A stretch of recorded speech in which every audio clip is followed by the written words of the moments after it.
Alright, so it's a new day today. Got started on taking this front windshield out.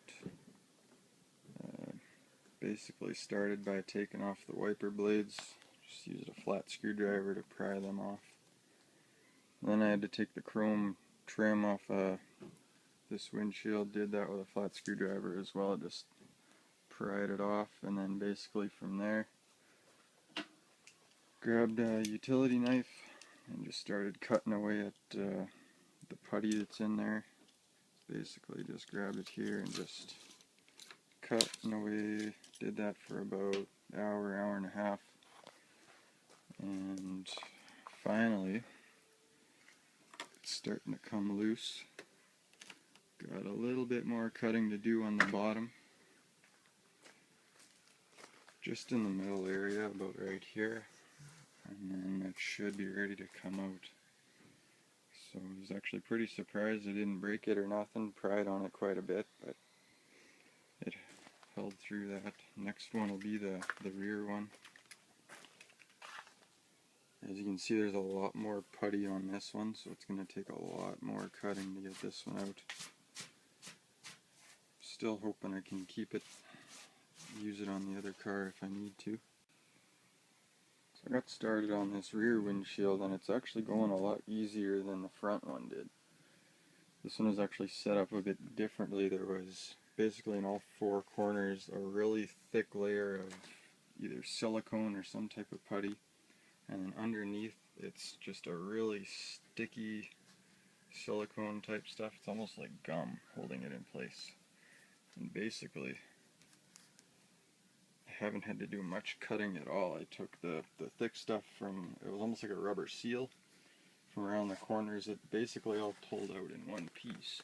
This is basically what I was pulling out of there. So I pulled on that in all four corners, loosened it up, and now basically just by really lightly prying on it, I've gotten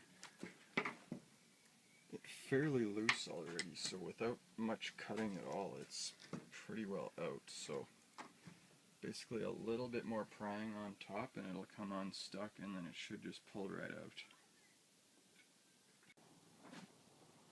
So I had to keep prying little by little, and I finally got the rear windshield out. It only took me about 15-20 minutes and it was out, so that one went pretty easy. And once I got it out, I kind of just went over the areas where the putty was stuck to, and I kind of just pulled it out the rest of the way, cleaned it up real nice. Actually, it came out pretty well all in one piece. The front was a bit more difficult. I actually had to take a chisel and a hammer and chisel the way out of this. Stuff was a lot harder than the back stuff was. So I got that done. I started removing this front door, got it off. I'm going to take the hinges too, because the hinges are kind of messed up on the other car as well.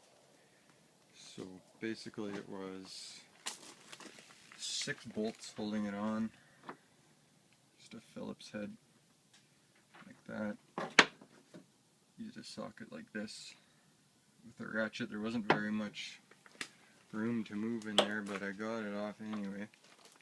And then next it'll just be 3 bolts on top and 3 bolts on the bottom. And I'll take the hinges off, and then I'll do the same on the other car and bolt it back up the same way. I'll do the same with the passenger side door, then that way the same key opens the passenger and driver door rather than having to use 2 different keys. I'll probably end up doing the same with the trunk, then that way it's the same key for everything rather than trying to take the mechanism out of there too. This trunk's actually still in pretty good shape. There's no major dents in it or anything. I've done a bit of body work on it already. There's just a minor dent here, and then just a little imperfection here, and other than that it's pretty well primed and ready to go. Basically what I did when I was taking the door off, I set up 2 jack stands, one at the front and one at the back of the door, and then that way it was sitting level when I was taking the bolts out. That made it a lot easier. And then when it finally let loose and it didn't fall to the ground, it was just resting on the jack stands pretty easily. It was easy to balance it on there and then just lift it off and it was done. So that made life a lot easier. So here the door sits now, and then we'll get it on the other car later on. Alright, so that was easy enough. Got those 6 bolts out, took the hinges off, and basically just put the bolts back where I got them from just so I don't lose them. Same with on the door, just put them back where I took them out. And then I guess it'll just be, I'm just going to strip down the door the rest of the way, get it sandblasted and primed, and then it'll be ready to go on to the other car.